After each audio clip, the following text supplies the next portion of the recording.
अस्सलाम वालेकुम class. I hope you all are doing well. I am your teacher from learning zone और आज हम बायोलॉजी की अपनी मैट्रिक क्लास की बायोलॉजी स्टार्ट करेंगे जो हमारे पास न्यू बुक है। तो क्लास आप लोगों को नज़र आ रहा होगा, हमारा पहला चैप्टर है गैसियस एक्सचेंज। तो इसमें हम किसके बारे में पढ़ेंगे? गैसियस एक्सचेंज के बारे में पढ़ेंगे। किस किस के बारे में पढ़ें? हम थोड़ा सा इंट्रोडक्शन लेंगे गैसियस एक्सचेंज का। गैसियस एक्सचेंज इन एनिमल पढ़ेंगे, हम गैसियस एक्सचेंज इन प्लांट पढ़ेंगे, गैसियस एक्सचेंज इन मैन पढ़ेंगे। मैन में हम क्या क्या पढ़ेंगे? लंग्स के बारे में पढ़ेंगे कि किस तरीके से एयर पास होता है। मैकेनिज़्म इन ब्रीथिंग पढ़ेंगे, किस तरीके से हम सांस लेते हैं, उसका क्या मैकेनिज़्म है। Respiratory disorder and their causes, जैसे कि उसकी बीमारियों के बारे में पढ़ेंगे कि रेस्पिरेशन में क्या क्या डिसऑर्डर्स होते हैं और उसके क्या सबब बनते हैं। और क्या कहते हैं, इफ़ेक्ट्स ऑफ स्मोकिंग पढ़ेंगे। तो चले आए स्टार्ट करते हैं हम अपना टॉपिक को। इंट्रोडक्शन पहले देखते हैं कि गैसियस एक्सचेंज क्या होती है। तो इंट्रोडक्शन अब हम लोग स्टार्ट करते हैं स्टूडेंट्स, आप लोगों के सामने है। All living organism must need to exchange oxygen and carbon dioxide gases with their environment to carry out their vital functions such as respiration. All living organism मतलब तमाम लिविंग ऑर्गेनिजम्स को क्या ज़रूरी है? उनके लिए ज़रूरी है कि वो एक्सचेंज करें अपने ऑक्सीजन को और कार्बन डाइऑक्साइड गैसेस को अपने इन्वायरमेंट के साथ, ताकि वो जो है कैरी आउट रख सकें, मतलब अपने जो है जो उनके वाइटल फंक्शंस हैं रेस्पिरेशन के लिए, सांस लेने के लिए, उस अमल को वो अपना बिल्कुल ही उससे जो उनका जो फंक्शन है, किस तरीके से वो सांस लेते हैं, ब्रीथिंग को चेंज करते हुए कार्बन डाइऑक्साइड के साथ वो ऑक्सीजन को और कार्बन डाइऑक्साइड में चेंज करते हैं, तो वो अपने इस अमल को जारी रख सकें। In addition to respiration, photoautotrophs like plants to carry out gaseous exchange for the process of photosynthesis और aquatic organism exchanges gases with water while terrestrial ones with air। अच्छा, और क्या कहा जा रहा है? In addition to respiration. अब addition करते हैं किसमें? रिस्पिरेशन में। फोटो ऑटोट्रॉप्स जो होते हैं वो लाइक प्लांट, जैसे कि फोटो ऑटोट्रॉप्स क्या होते हैं, जैसे कि प्लांट्स, वो क्या करते हैं? कैरी आउट करते हैं गैसियस एक्सचेंज को for the process of photosynthesis. किस प्रोसेस के लिए? फोटोसिंथेसिस के लिए। जैसे ही एक्वेटिक ऑर्गेनिजम्स हैं, जस्ट लाइक एक्वेटिक ऑर्गेनिजम्स हैं, वो एक्सचेंज करते हैं अपनी गैसेस को विथ वाटर के साथ, while terrestrial ones with air.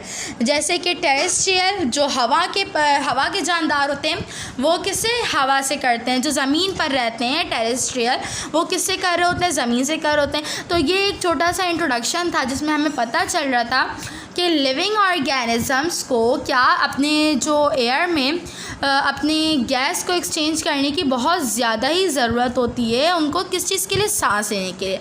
तो चलिए आज हम अपना टॉपिक स्टार्ट करते हैं, गैसियस एक्सचेंज इन प्लांट। तो प्लांट में गैसियस एक्सचेंज किस तरीके से होता है आज हम वो देखेंगे। As stated above, plant exchange gases for the process of photosynthesis and respiration. Plant जो है क्या कहते हैं, अपनी हमें ये बात पता है कि प्लांट्स एक्सचेंज करता है गैसेस को फॉर द प्रोसेस ऑफ, किस प्रोसेस से? फोटोसिंथेसिस से और रेस्पिरेशन से। किससे? फोटोसिंथेसिस से और रेस्पिरेशन से। During the process of photosynthesis, photosynthesis के प्रोसेस के दरमियान carbon dioxide is taken in while oxygen is given out. क्या होता है? फोटोसिंथेसिस के दरमियान कार्बन डाइऑक्साइड जो है गैस पौधा को टेक करता है, लेता है, और ऑक्सीजन को क्या करता है? आउट करता है। ऑक्सीजन अपने अंदर से निकाल देता है out. Whereas in respiration, किस पे? रिस्पायरेशन में oxygen is taken in, the carbon dioxide is given out. और ऑक्सीजन क्या आ जाता है? रिस्पिरेशन के प्रोसेस में, और ऑक्सीजन वो जो है एक्सहेल कर देता है और इनहेल क्या कर लेता है? कार्बन डाइऑक्साइड हमारे जो सराउंडिंग में प्लांट्स हैं। ड्यूरिंग डे टाइम, दिन के time, green parts of plant, Hare part जो होते हैं दरख्तों के, carry out the process of photosynthesis, photosynthesis का अमल जारी रखते हैं। टू प्रिपेयर कॉम्प्लेक्स फूड, किस लिए? ताकि वो अपने कॉम्प्लेक्स फूड को बना सकें। मॉलिक्यूल्स मतलब कि ऑर्गेनिक मॉलिक्यूल्स। मॉलिक्यूल्स कौन से? Organic molecules. By utilising simple molecule, अपने सिंपल मॉलिक्यूल्स को यूटिलाइज करके वो क्या करते हैं, ऑर्गेनिक मॉलिक्यूल्स को फॉर्म करते हैं, such as carbon dioxide gas and water, जैसे कि कार्बन डाइऑक्साइड गैस और water. During this process carbon dioxide gas is taken in while oxygen gas is release as by product is given out. इस process के दरमियान carbon dioxide gas जो है क्या होता है, taken in while oxygen gas, carbon dioxide जो है गैस एक्सहेल करता है प्लांट और क्या करता है, इनहेल क्या कर देता है ऑक्सीजन, जो ऑक्सीजन हमारे लिए बहुत ज़्यादा ही ज़रूरी होता है। इन एरोबिक रेस्पिरेशन में क्या होता है, इट इन्वॉल्व्स टेकिंग, वो क्या होता है, इन्वॉल्व कर लेते हैं, टेकिंग कर लेते हैं गैसेस को प्लांट्स अपने अंदर, place mainly through minute openings and stomata present in leave. किस तरीके से स्टोमेटा जो प्रेजेंट होते हैं लीव्स के दरमियान, the roots and stem do exchange gases for respiration. Leaves भी जो है रिस्पिरेशन में हेल्प करते हैं प्लांट्स के, और स्टेम उसकी शाखें और रूट्स जड़ भी साथ साथ रिस्पिरेशन का अमल कर रहे होते हैं। डे टाइम के बारे में ये बात बताई जा रही है। तो चलें अब आए हम जो है स्टोमेटा को डिटेल में पढ़ते हैं स्टूडेंट्स, ताकि हमें पता चल सके कि what is stomata and what is the functions of stomata. तो स्टोमेटा को देख लेते हैं। तो स्टोमेटा का क्या मतलब होता है, सिंगुलर स्टोमा मीन्स माउथ, एक खाली मतलब एक, स्टोमा का मतलब होता है माउथ मतलब मुंह। स्टोमेटा में से पौधे को ग़ज़ा पार्सल हो रही होती है, उसी के ज़रिए से जा रही होती है पौधे में ग़ज़ा। तो these are microscopic opening present in the epidermis of leaves. ये क्या होते हैं, स्टोमेटा क्या होते हैं, माइक्रोस्कोपिक, मतलब माइक्रोस्कोपिक जो बिल्कुल छोटे छोटे से होते हैं, हमें नज़र आने में, जो हमें नज़र ना माइक्रोस्कोप से देखे जाएँ। तो स्टोमेटा क्या होता है, माइक्रोस्कोपिक ओपनिंग होता है, जो कि प्रेजेंट कहाँ होता है, एपिडर्मिस में, लीव्स के एपिडर्मिस में जो है लीव्स के स्टोमेटा प्रेजेंट होता है। थ्रू दीज ओपनिंग्स, इस ओपनिंग्स के ज़रिए से plant exchange gases with their environment. इस ओपनिंग के ज़रिए से प्लांट जो एक्सचेंज करता है अपने गैसेस को एनवायरनमेंट में। Each stoma is a slit like opening formed by two special cells called guard cell। Her stoma का मतलब माउथ पता चल गया था, जो हर स्टोमा होता है, जो एक एक स्टोमा होता है, वो क्या करता है, each stoma is a slit like opening. एक जो है ना बिल्कुल स्लिट किसको कहते हैं, ये जो ओपनिंग आप लोगों को नज़र आ रहा है, ये स्लिट लाइक ओपनिंग है। ये इस तरीके से ओपन होता है जिसके ज़रिए जो क्या कहते हैं, ओपनिंग होते हैं, जो टू स्पेशल सेल होते हैं, इनके जो दो स्पेशल सेल होता है उसके ज़रिए से ओपनिंग होता है। इसे क्या कहा जाता है, गार्ड सेल्स। जो इसके गार्ड होते हैं, जो उसको ओपनिंग करने में हेल्प करते हैं, उसे हम कहते हैं guard cell. They are chlorophyll containing cell with thicker inner while thinner and elastic outer cell wall। ये क्या होता है, they are chlorophyll। ये क्या कहते हैं, chlorophyll contains करते हैं cells with thicker inner, जो इनकी जो इनर होती है वो थिक होती है, यहाँ बताई जा रही है, while thinner and elastic outer cell walls। Chlorophyll जो है कंटेन करते हैं थिकर इनर, और जो थिनर इनर होते हैं, मतलब जो चौड़े इनर्स जो होते हैं इनके, वो इलास्टिक आउटर सेल वॉल्स, वो सेल वॉल्स होते हैं। The opening and closing of stomata depend upon turgidity के जो है डिपेंड करता है स्टोमेटा का ओपन होना ऑफ द गार्ड सेल की टर्जिडिटी बताती है कि कितना जो है हमारा जो स्टोमेटा है वो ओपन हो सकता है, उसकी कितनी जो है वो है पावर है कि वो कितना ओपन हो सकता है। अच्छा, उसके बाद देख लेते हैं ड्यूरिंग डे टाइम के दरमियान as a result of ongoing process of photosynthesis. Day time के दरमियान जब ये प्रोसेस हो रहा होता है, किस चीज़ का प्रोसेस हो रहा होता है स्टूडेंट्स, फोटोसिंथेसिस का प्रोसेस हो रहा होता है। The accumulation of photosynthesis solutes causes increase the turgidity of the guard cell.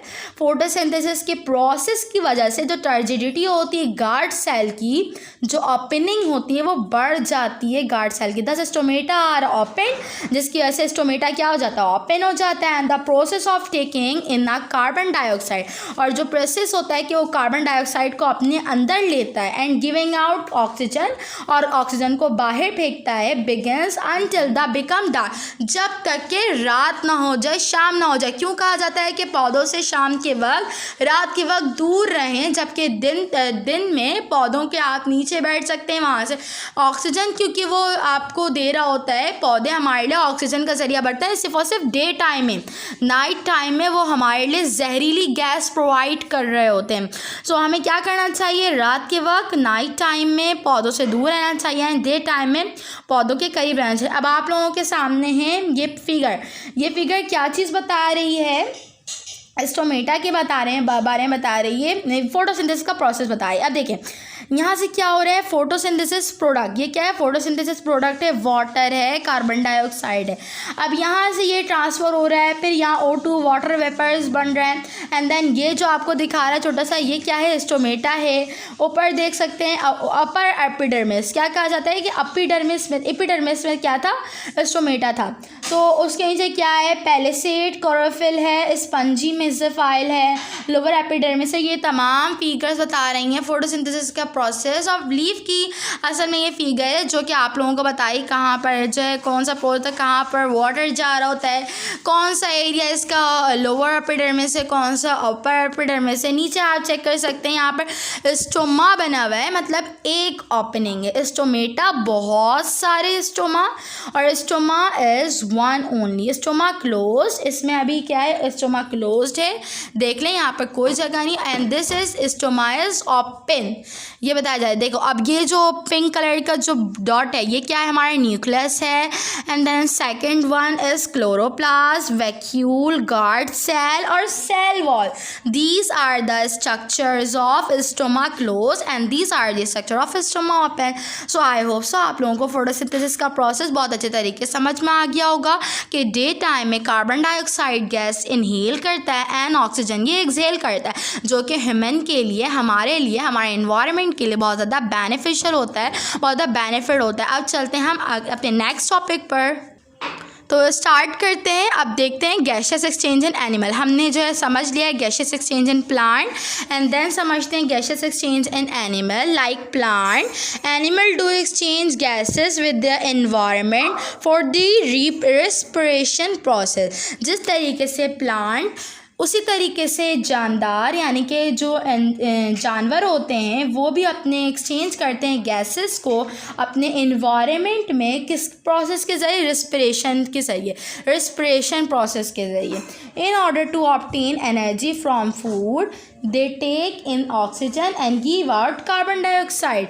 जब ये अपनी एनर्जी लेते हैं किसके ज़रिए से, फूड के ज़रिए से, तो ये क्या करते हैं, टेक करते हैं ऑक्सीजन और ले लेते हैं फूड में से ऑक्सीजन, और कार्बन डाइऑक्साइड क्या कर देते हैं, ये एक्सहेल कर देते हैं। तो the process of gases exchange is ultimately link with the respiration. तो जो इनका जो गैसेस एक्सचेंज का प्रोसेस है वो किससे लिंक कर रहा है, अल्टीमेटली रिस्पिरेशन से लिंक कर रहा है।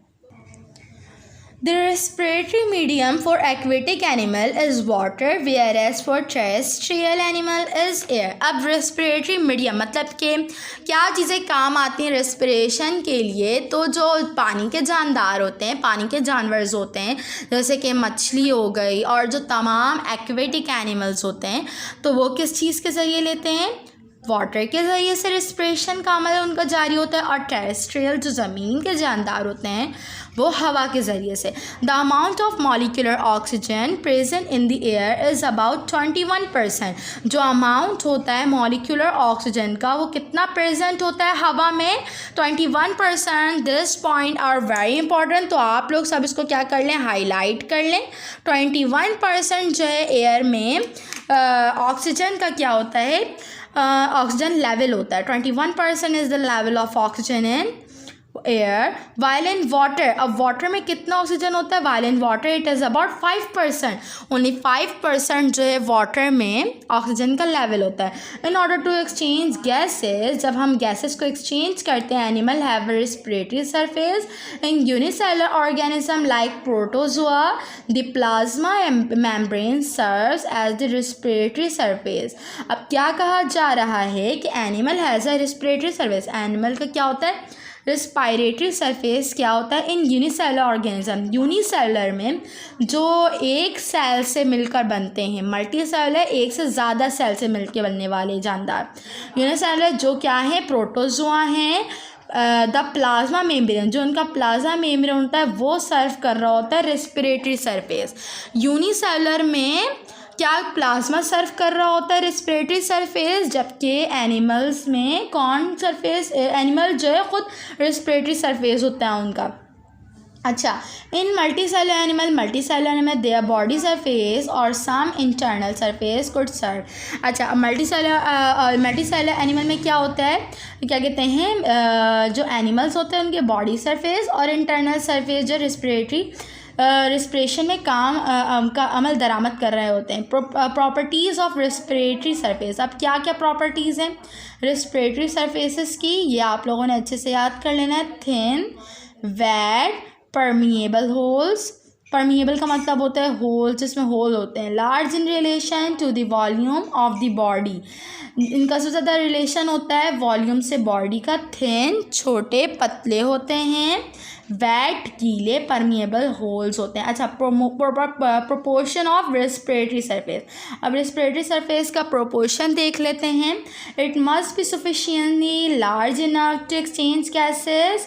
ये क्या कहते हैं, बहुत ज़्यादा बड़े होते हैं, बड़े नहीं होते हैं एक्सचेंज करने के लिए गैसेस को। For all the cell of the body, for example the total surface area of respiratory surface in human is about 20 times to the size of the body. कितनी बड़ी होती है? 20 times size of the body. Body के size से 20 गुना ज़्यादा बड़ी।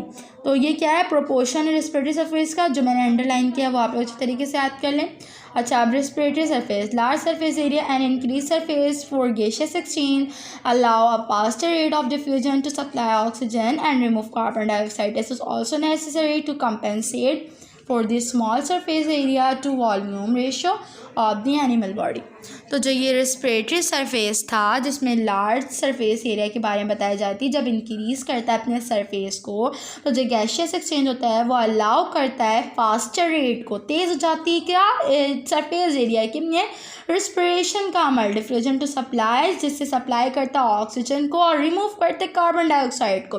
It is necessary, ये बहुत ज़्यादा ज़रूरी है कि कंपनसेट कर सके small area to volume ratio of the animal body के। तो मुझे उम्मीद है कि आज आप लोगों को जो हमारा टॉपिक था gaseous exchange in plant and gaseous exchange in animal बहुत अच्छे तरीके से समझ में आया होगा। अगर आप लोगों को अच्छे तरीके से समझ में आया तो do subscribe, like and share my YouTube channel. Thanks for watching.